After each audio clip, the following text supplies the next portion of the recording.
Hello दोस्तों, उन्मुक्त study centre में आप सभी का स्वागत है। आज हम लोग मध्य पाषाण काल पढ़ेंगे। इसके पहले हमने पूरा पाषाण काल को पढ़ चुके हैं। आप हमारे चैनल में प्राचीन इतिहास के प्लेलिस्ट में जाकर उस वीडियो को देख सकते हैं। और इस वीडियो को बनाने के लिए हमने एक बहुत ही बेहतरीन नोट्स बनाया है, और इस नोट्स को बनाने के लिए हमने कई किताबों का सहारा लिया है। ठीक है। और जो आपके आगामी परीक्षा नेट, टीजीटी, पीजीटी और आपका जीएस के जो प्रश्न पूछे जाते हैं, उसके लिए बहुत ही उपयोगी सिद्ध होने वाला है। और यदि आप हमारे चैनल पर नए हैं तो हमारे चैनल को शेयर और सब्सक्राइब करना मत भूलिएगा, और वीडियो को प्रारंभ से लेकर अंत तक देखिएगा। आपको बहुत ही महत्वपूर्ण तथ्य मिलने वाले हैं जो आपकी आगामी परीक्षा के लिए बहुत उपयोगी सिद्ध होंगे। आइए हम इस वीडियो के आगे बढ़ाते हैं। आइए। लगभग 10,000 वर्ष पहले प्लीस्टोसीन युग की समाप्ति हुई। ठीक है, 10,000 वर्ष पहले प्लीस्टोसीन युग की समाप्ति हुई। होलोसीन कहे जाने वाले युग की शुरुआत हुई। ठीक है, 10,000 पहले प्लीस्टोसीन युग की समाप्ति हुई। होलोसीन कहे जाने वाले युग की शुरुआत हुई। ठीक है। देखिए, जो मेसोलिथिक है यानी जो मध्य पाषाण है, मेसोलिथिक जो शब्द है दो शब्दों से मिलकर बना है, मीसो और लिथोस। ठीक है, मीसो जो होता है मध्य, लिथोस जो होता है पाषाण। ठीक है, इसी को हम मध्य पाषाण काल कहते हैं। इस काल को, जिसे मध्य पाषाण काल है, उसको हम अनुपुरा पाषाण काल, ठीक है, मध्य पाषाण काल को अनुपुरा पाषाण काल, आद्य नव पाषाण काल, संक्रमण काल कहते हैं। ठीक है, अनुपुरा पाषाण काल, आद्य नव पाषाण काल, संक्रमण काल कहते हैं। देखिए, मध्य पाषाण काल के उपकरणों की खोज भारत में सर्वप्रथम C.L. कार्लाइल ने किया था। किसने किया था? C.L. कार्लाइल ने किया था। कब किया था? 1867 में। मध्य पाषाण उपकरणों की खोज भारत में सर्वप्रथम C.L. कार्लाइल ने किया 1867 में, विंध्य क्षेत्र में किया था। कहाँ किया था? विंध्य क्षेत्र में। ठीक है। मध्य पाषाण काल के उपकरण पूरा पाषाण की तुलना में छोटे होने के कारण इन्हें लघु पाषाण उपकरण भी कहते हैं, और सूक्ष्म पाषाण उपकरण भी कहते हैं। ठीक है, मध्य पाषाण के जो उपकरण हैं, पूरा पाषाण काल की तुलना में छोटे होने के कारण हम इन्हें लघु पाषाण उपकरण और सूक्ष्म पाषाण उपकरण कहते हैं। और जो सूक्ष्म पाषाण उपकरण हैं यानी माइक्रोलिथ की जो उपकरण हैं, इनकी लंबाई 1 से 5 सेंटीमीटर होती है। कितनी? 1 से 5 सेंटीमीटर होती है। इन औजारों का निर्माण सामान्य रूप से समांतर फलकों वाले छोटे ब्लेडों पर क्वार्टजाइट, चट, चैल्सीडेनी, जैस्पर, अगेट जैसे सिलिका पत्थरों से होता है। ठीक है, किन पत्थरों से होता है? छोटे ब्लेडों पर क्वार्टजाइट, चट, चैल्सीडेनी और जैस्पर, अगेट जैसे सिलिका पत्थरों पर होता है। और इन सूक्ष्म उपकरणों में सुनिश्चित ज्यामिति आकार वाले अर्धचंद्राकार, त्रिभुजाकार, समांतर चतुर्भुज, समलंब, विषम चतुर्भुज, ब्यूरिन, पॉइंट, स्क्रेपर आदि औजार का निर्माण हुआ। जो इन सूक्ष्म उपकरणों में किसका निर्माण हुआ? ज्यामिति आकार वाले, जैसे अर्धचंद्राकार, त्रिभुजाकार, समांतर चतुर्भुज, समलंब, विषम चतुर्भुज, ब्यूरिन, पॉइंट, स्क्रेपर। ठीक है। इसी तरह देखिए, इस काल में सामान्य रूप से इन औजारों को ज्यामिति और गैर ज्यामिति आकार वाले औजारों में बांटा गया है। ठीक है।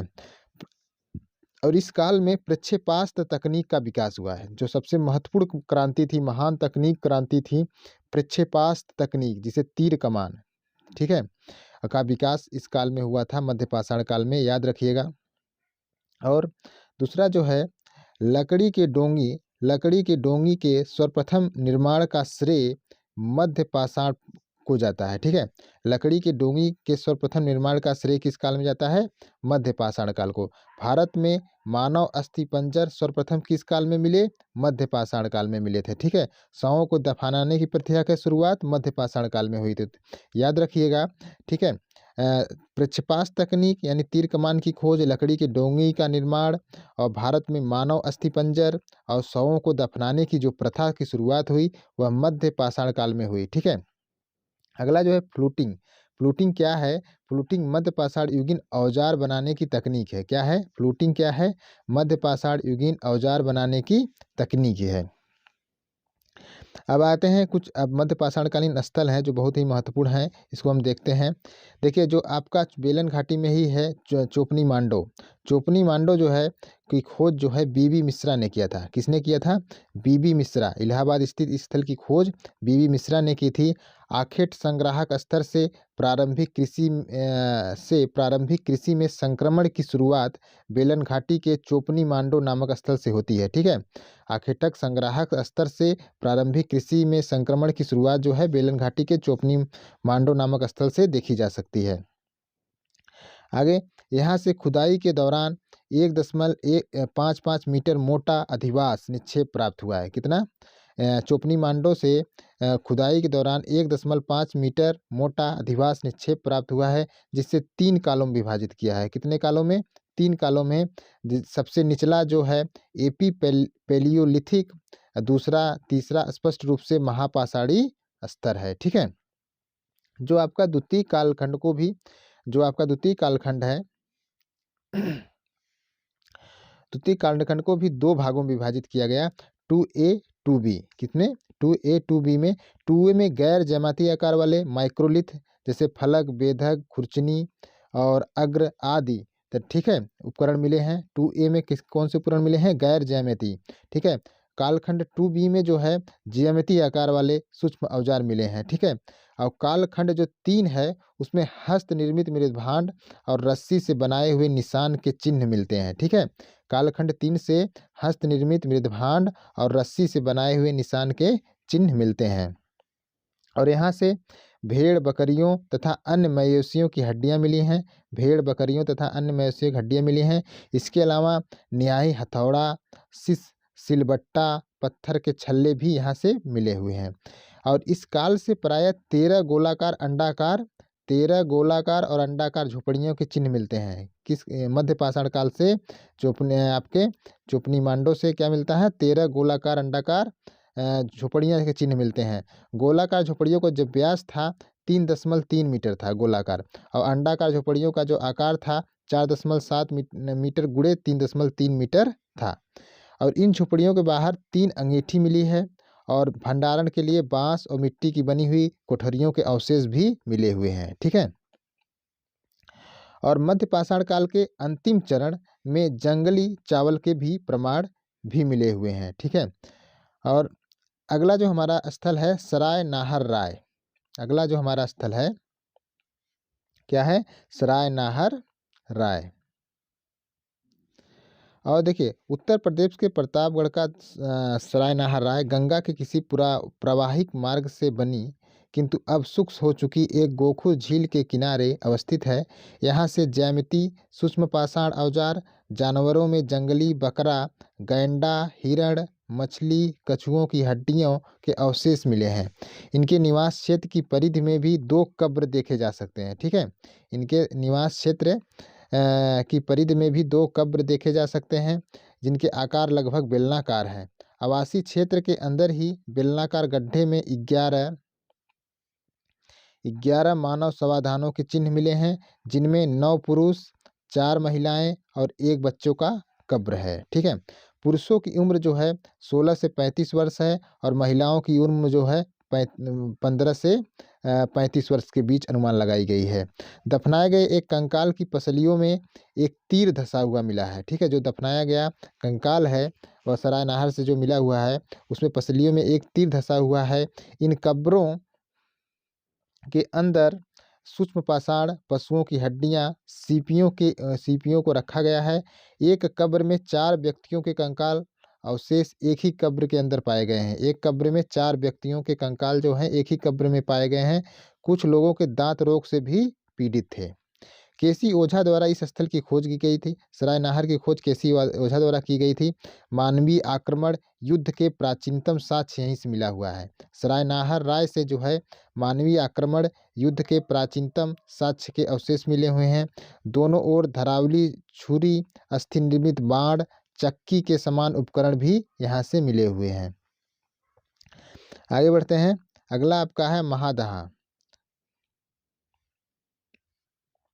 देखिए, महादहा भी एक गोखुर झील के किनारे बसा हुआ है।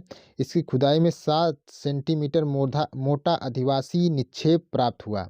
60 सेंटीमीटर मोटा आदिवासी निक्षेप प्राप्त हुआ, जिसमें निवास और बूचड़खाना अलग अलग थे। महादहा से जो है निवास और बूचड़खाना अलग अलग बने हुए थे। महादहा में चट, क्वार्ट्ज, चलसेडनी, क्रिस्टल, अगेट जैसे पत्थरों के बने हुए सूक्ष्म पाषाण उपकरण भी मिले हुए हैं। यहाँ के निवासी क्षेत्र की परिधि से प्राप्त 28 कब्रों में से 30 व्यक्तियों को दफनाया गया है। 28 कब्रों में 30 व्यक्तियों को दफनाया गया है। 2 कब्र ऐसी हैं जिसमें स्त्री पुरुष को साथ साथ दफनाया गया है। कब्र में जानवरों की हड्डी के बने तिराग्र, अंगूठी, अन्य सूक्ष्म औजार देखे जा सकते हैं। बूचड़ क्षेत्र में महादाम बूचड़ क्षेत्र जो मिला है, बूचड़ क्षेत्र में जंगली मवेशी, गैंडा, हिरण, सूअर, कछुओं का अवशेष मिला हुआ है। महादहा के मध्य पाषाणकालीन लोग काफ़ी लंबे थे। उनका दांत स्वस्थ था, परंतु कई ऑस्टियोआर्थराइटिस से पीड़ित थे। कंकाली अवशेषों में 17 पुरुष, 7 महिलाओं, 3 बच्चों की पहचान की गई है। अगला जो हमारा स्थल है दमदमा है। क्या है? दमदमा। देखिए, दमदमा सई नदी की एक छोटी धारा के संगम पर स्थित है। यहाँ से 1.5 मीटर मोटा आदिवासी निक्षेप के उत्खननकर्ताओं को सूक्ष्म पाषाण औजार, हड्डी के बने सामान, सिलबट्टा, नियाई, हथौड़े आदि प्राप्त हुए हैं। इसके अलावा अंगीठी, आग से पके हुए फर्श, जले हुए जंगली अनाज, पशुओं की हड्डियाँ भी मिली हैं।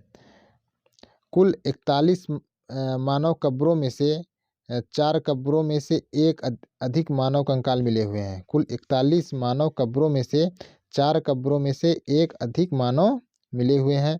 एक कब्र में हाथी दांत का लॉकेट भी पाया गया है। लॉकेट, ठीक है, हाथी दांत का लॉकेट भी पाया गया है। 5 युगल सावधान, एक समाधान से 3 मानव कंकाल मिले हुए हैं। ठीक है, 5 युगल मिले हुए हैं जोड़े, और एक समाधान से 3 मानव कंकाल मिले हुए हैं। अगला है लेखनिया से। लेखनिया जो है दक्षिणी उत्तर प्रदेश के मिर्ज़ापुर जिले के लेखनिया नामक स्थान पर कुछ शैलाश्रयों की खुदाई हुई, जिसमें ब्लेड, फलक, सूक्ष्म पाषाण औजार मिले हुए हैं। यहाँ के कब्रों के अतिरिक्त मृदभांड भी मिले हैं। 2 लंबवत दफनाए गए कब्र भी मिले हैं। इस स्थल के निकटवर्ती गुफा आश्रयणी बधाई खोर में 2 मध्य पाषाण खंड चिन्हित किए गए हैं, और इसका उत्खनन बी.डी. मिश्र ने किया।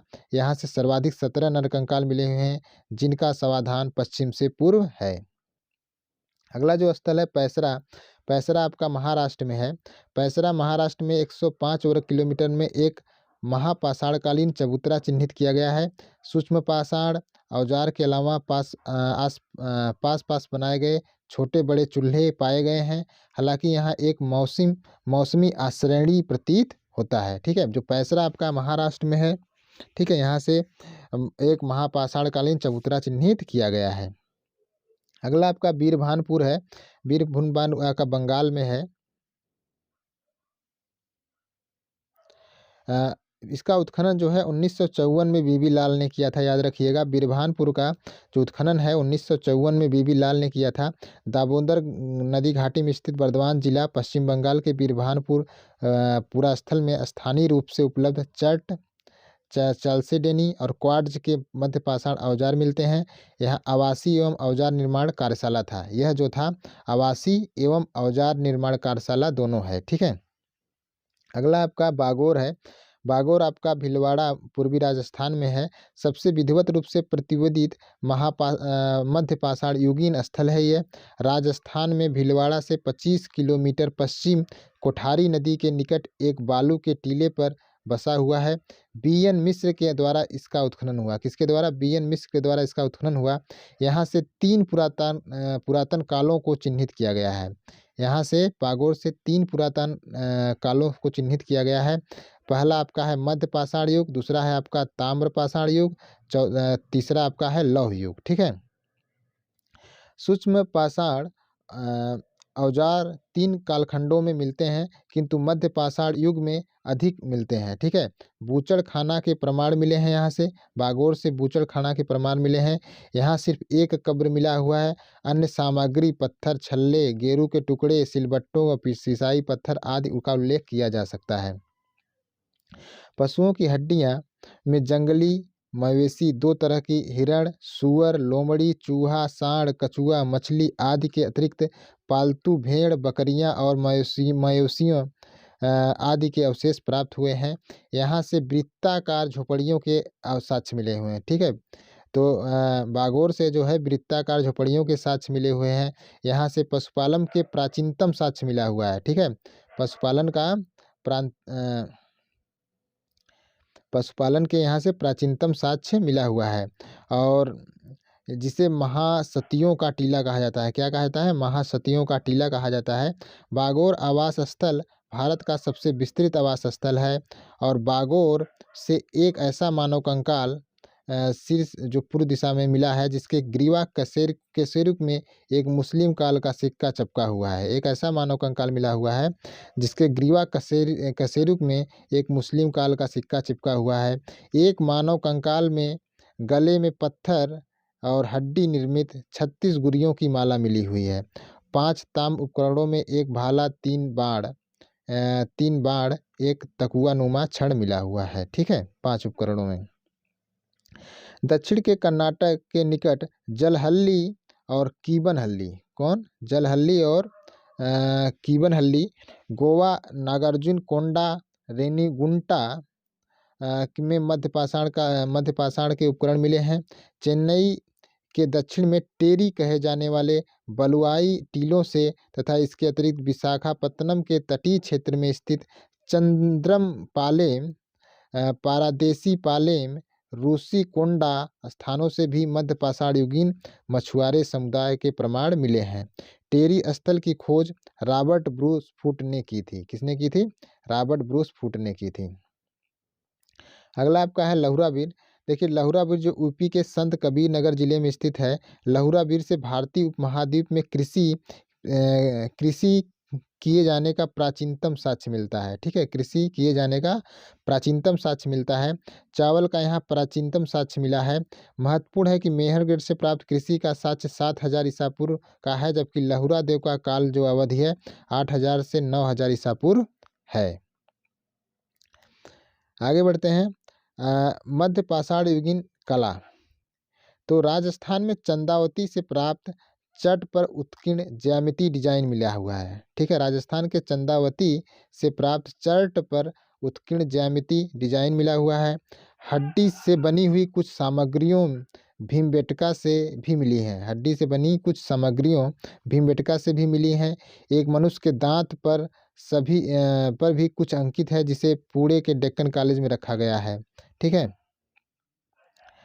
भारत से प्राप्त पहला शैलचित्र 1867-68 में कैमूर पहाड़ियों में स्थित सुहागी घाट, मिर्जापुर, उत्तर प्रदेश, शायद विश्व में किसी क्षेत्र से प्राप्त प्रथम की खोज भारतीय पुरातत्व सर्वेक्षण के एक उप सर्वेक्षक ACL कार्लाइल ने किया था। ठीक है, सुहागी घाट 1867-68 में।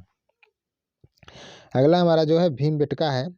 देखिए, भीमबेटका वर्ष 1997 में पुरातात्विक BS वाकणकर भोपाल से इटारसी के बीच रेल यात्रा कर रहे थे। जब उन्होंने भीमबेटका की शिलाश्रय को पहली बार देखा, अगले स्टेशन पर ही वे ट्रेन से उतर गए। इस प्रकार विश्व प्रसिद्ध शैलचित्रों के एक केंद्र की खोज हुई।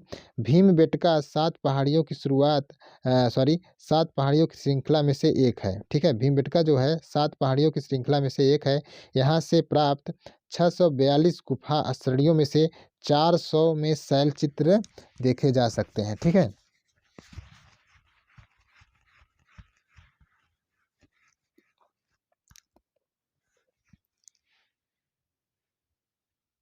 देखिएगा, मध्य पाषाण स्थित मध्य प्रदेश के खरवार, ज्वार, कथोटिया, लखज्वार इत्यादि स्थानों से भी मिले हुए हैं। जो मध्य पाषाण चित्र हैं, मध्य प्रदेश के खरवार, जवारा, कथोटिया, ज्वार इत्यादि स्थानों से भी मिले हुए हैं। भीमबेटका के शैलचित्र का अध्ययन BS वाकणकर के अतिरिक्त 2 और लोगों ने किया था। एक का नाम है यशोधर मठपाल। किसने किया था? यशोधर मठपाल ने 1974 में। और आर्विन न्यूमेयर ने 1983 में किया था। मठपाल ने इन शैल चित्रों के निर्माण काल को 3 भागों में बांटा, पुनः इसके अंतर्गत अनेक उपकालखंडों में विभाजित किया। इनमें से प्रथम 5 उपकालखंड मध्यपाषाण में छठा संक्रमणकालीन है और अंतिम 3 जो हैं ऐतिहासिक काल के चिन्हित करते हैं। ठीक है, इनमें 16 रंगों का प्रयोग हुआ है। भीमबेटका में 16 रंगों का प्रयोग हुआ है, किंतु सर्वाधिक प्रयोग जो है सफ़ेद रंगों और लाल रंगों का हुआ है। ठीक है, याद रखिएगा, सर्वाधिक जो प्रयोग है सफ़ेद रंगों का और लाल रंगों का प्रयोग किया गया है। और कितने रंगों का टोटल प्रयोग किया गया है? 16 रंगों का प्रयोग किया गया है। खनिजों को अब रंग कैसे बनाते थे? खनिजों को पानी या जैविक द्रव्यों जैसे चर्बी, अंडे आदि के साथ मिलाकर रंग तैयार किया जाता था। एक ही रंग से एकाधिक रंगों से बने दोनों प्रकार के चित्रांकन उपलब्ध हैं। अगला, भीमबेटका के शैल चित्रों में भी जानवरों के दृश्यों का वर्चस्व रहा है। यहाँ प्रदर्शित जंतुओं की 39 प्रजातियों में हिरण, चीता, बाघ, तेंदुआ, हाथी, गैंडा, बारहसिंगा, गिलहरी भी हैं। इसके अलावा पक्षी, मछली, गिरगिट, मेढक, केकड़ा, बिच्छू जैसे जीवों का भी यदाकदा निर्माण हुआ है। ठीक है, इनमें से कई चित्रों में वास्तविक जानवरों के स्थान पर उनके प्रतीकात्मक चित्रण किए गए हैं। कुछ चित्रों में जानवरों का वास्तविक चित्रण भी है, देखने लायक है। जानवरों के कई चित्रों का केवल रेखांकन किया गया है। कभी कभी उनके शरीर को अलंकरण से भरा गया है। कुछ चित्र ऐसे हैं मानो जानवरों के एक्सरे के द्वारा देखकर उनके अंगों को दिखलाया गया है। ऐसी श्रेणी में मादा जानवरों को केंद्र में रखा गया है।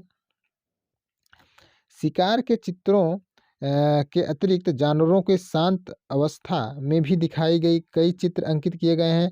इसमें गर्भवती मादा जंतु अपने बच्चों के साथ, चीता और बाघिन, चीतल, हिरण अपने बच्चों के साथ चरते हुए, भैंस उछलते हुए, खरहे, बंदर जैसी स्थितियां भी दिखलाई गई हैं। इन शैल चित्रों में से एक प्रकार के गति का बोध होता है। शैल चित्रों से एक प्रकार की गति का बोध होता है। इन चित्रों में भीमबेटका का प्रसिद्ध सूअर भी है, जिसका शरीर सूअर का नाक एक प्रसिद्ध भीमबेटका से एक प्रसिद्ध सूअर का चित्र मिला हुआ है, ध्यान दीजिएगा इसको, जिसका शरीर जो है सूअर का है और नाक जो है गैंडा का है और निचला ओठ जो है हाथी का है और सींग जो है भैंसे का है। ठीक है, जो भीमबेटका से प्रसिद्ध सूअर मिला हुआ है उसका शरीर सूअर का है, लेकिन नाक गैंडा का है, निचला ओठ हाथी का है और सींग भैंसे का है। भीमबेटका के मध्य पाषाण युगीन शैल चित्रों में किशोर और वृद्धि सभी आयु के पुरुष और महिलाओं का चित्रण हुआ है। पुरुषों के चित्र दिया सलाई के काठी की तरह दिखते हैं, जबकि अपेक्षाकृत महिलाओं का उभारयुक्त चित्र मिलता है। कुछ पुरुष शायद पत्तों, जानवरों के खाल, वृक्षों के छाल पहने हुए हैं। पुरुषों के बाल ज़्यादातर खुले हैं और महिलाओं के बाल बंधे हुए हैं। कुछ पुरुषों के चित्र ज्यामितीय औजारों से अलंकृत हैं। भीमबेटका के शैल चित्रों में लिंग के आधार पर किसी प्रकार का श्रम विभाजन प्रतिबिंबित भी होता है। जहां पुरुषों को आखेट दृश्यों में दिखलाया जाता है, वहीं महिलाओं को झुंड में भोजन करते हुए अथवा चक्की में अनाज पीसते हुए दिखाया गया है। ठीक है, श्रम विभाजन भी प्रतिबिंबित होता है भीमबेटका से, याद रखिएगा।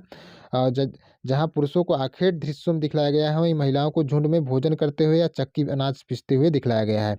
कुछ दृश्यों में से लोगों को फल और मधु संग्रहित करते हुए दिखाया गया है। कुछ दृश्यों में कामकला का भी प्रदर्शन है। भारत में अधिकतर शैल चित्र जो है मानव निवास से हटकर बने हैं और यहाँ से जेबू के पूर्वज बासनामा डिकस का भी एक शैल चित्र है। देखिएगा, पूर्वी भारत में भी कुछ शैल चित्र मिले हुए हैं। पश्चिमी उड़ीसा के सुंदरगढ़ और संबलगढ़ जिले में 55 शैल चित्रों के स्थल मिले हुए हैं। लेखामोड़ा नामक स्थान पर भी 12 गुफा श्रेणियों का समूह स्थित है। यहाँ से प्राप्त शैल मानव निवास स्थल पर ही प्राप्त हुए हैं। ठीक है, देखिए ये एक अपवाद के रूप में है जो शैल चित्र हैं मानव निवास स्थल में उड़ीसा से मिले हुए हैं, ठीक है। और यहाँ से 55 शैल चित्र के स्थल मिले हैं। लेखामोड़ा नामक स्थान पर भी 12 गुफा आसरणियों का समूह स्थित है, ठीक है। अगला देखिए केरल। केरल से भी शैल चित्रों और उत्कीर्ण कलाकृतियाँ मिली हैं। इनमें सबसे पुराना एजुहुतो गुहा इड्डी के जिला में चंदन के जंगल के बीच अवस्थित है। प्रारंभिक चरण में यहाँ जानवरों के चित्र किए गए हैं, मनुष्य की आकृति नहीं है, ठीक है। प्रारंभिक चरण में यहाँ केवल जानवरों के चित्र किए गए हैं, बनाए गए हैं, मनुष्यों की आकृति नहीं है। लेकिन केरल के शैल चित्रों के साथ समस्या यह है कि यहाँ माइक्रोलिथ के उपकरण नहीं मिले हैं। मध्य प्रदेश के जौरा गुफा।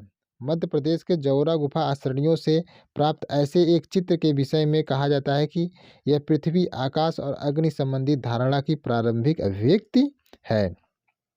दोस्तों आज ये हमारा मध्य पाषाण काल था। आपको कैसा लगा आप हमारे कमेंट करके ज़रूर बताइएगा हमको, और चैनल को आप सब्सक्राइब करना मत भूलिएगा। यही हमारा प्रोत्साहन है, ठीक है दोस्तों। Thank you.